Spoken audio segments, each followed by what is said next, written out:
June 1941. Southern England. The ceiling is a pale, institutional white, cracked in places where time and water have disagreed. It smells of antiseptic and damp wool bandages layered over uniforms that will never be worn the same way again. Somewhere down the corridor, boots pass, pass again. The war is still moving. Just not here. The officer lies motionless, hands folded loosely on his chest, listening to sounds that no longer belong to him. He knows the rhythm of hospitals now, the slow clatter of trays, the careful voices, the quiet efficiency of people trained to mend what can be mended and accept what cannot. His injuries are not theatrical. No dramatic amputation. No heroic scar that earns respect at a glance. Just damage that lingers. Pain that returns without warning. A body that no longer obeys urgency. The doctor had been kind, almost apologetic. You won't be returning to operational duty. No front line. No command. No cockpit. The war will go on without him. Outside the window, Britain braces nightly for what the radio calls the usual activity. Bombers cross the channel under cover of darkness. Sirens cry out like warnings too late to matter. And somewhere between the ceiling and the window, a contradiction takes hold. The war in the air is being lost, not in headlines. Not yet. But in patterns no one wants to look at too closely. When he is discharged, light duty only, he is given a desk, paperwork, analysis, a polite way of staying useful without being seen. He sits quietly in rooms where decisions are already made, watching men argue tactics with the confidence of those who believe courage alone can bend probability. They speak of heroism, of aggression, of pressing harder. He listens and notices what they do not. Pilots are not returning at the expected rates. Losses are explained away as bad weather, poor luck, enemy innovation. Each explanation is plausible on its own. Together, they form something else entirely, a pattern. He begins to mark things down, not officially, just for himself. Times, routes, squadron sizes, weather reports that don't quite explain the outcomes they're blamed for. He writes slowly. Pain makes haste difficult anyway.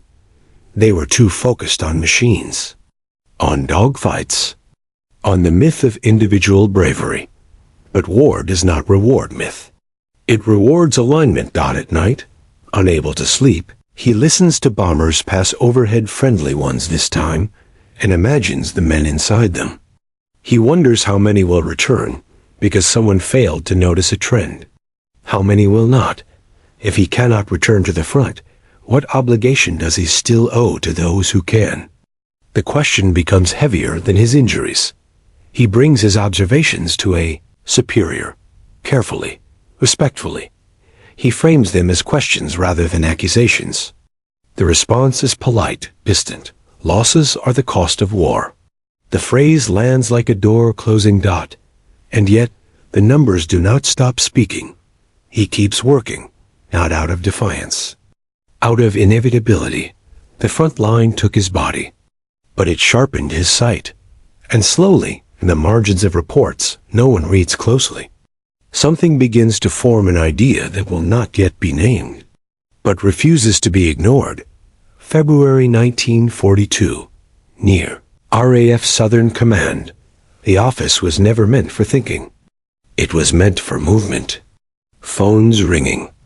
Voices raised. Chalk scraped across blackboards as plots are updated in frantic bursts. Radar returns arrive faster than certainty can process them. And in the corner of it all, the injured officer sits. No uniform jacket. Just shirt sleeves. A pencil worn short from erasing mistakes. He speaks rarely, because he has learned how noise disguises ignorance. The war in the air has become faster than instinct. Pilots scramble based on partial information. Squadrons are vectored by experience as much as data. Decisions are made under pressure, corrected mid-flight, and justified afterward by survival or loss. He watches the chaos and begins to sort it, not by bravery. By probability, he gathers scraps others dismiss. Incomplete radar echoes. Weather overlays. Interception timings. He charts where the enemy appears to be and where they actually are. When contact is made, what emerges is uncomfortable. Enemy movements are not random.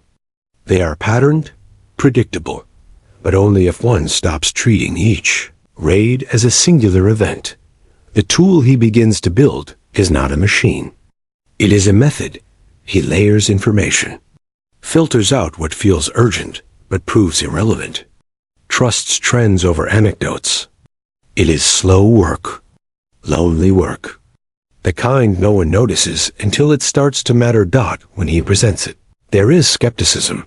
This isn't how air combat works. But then something shifts.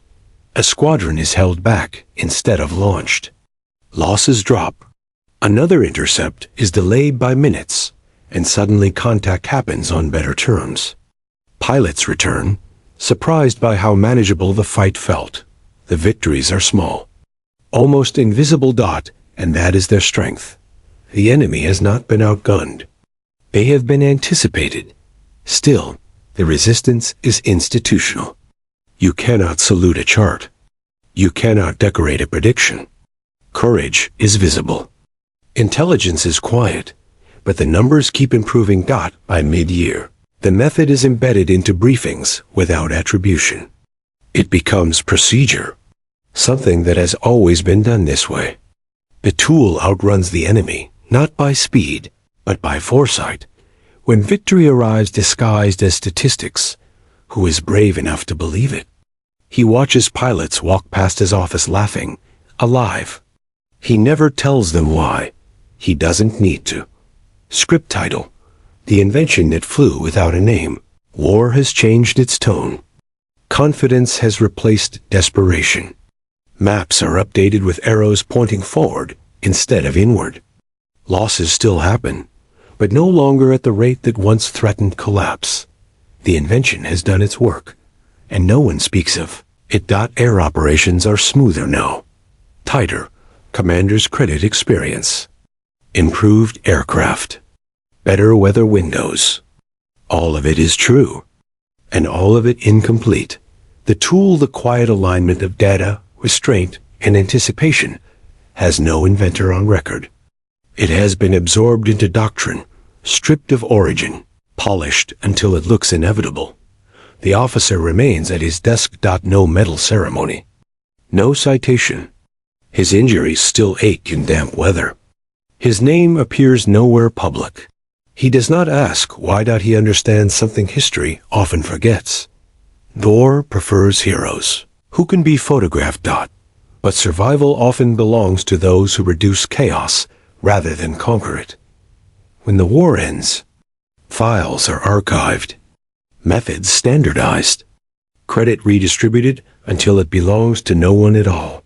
He walks out of the building one final time. Unnoticed. Years later, air doctrines will speak of systems thinking, of predictive analysis, of decision advantage. None will trace it back to a man whose body was broken before his mind was truly needed.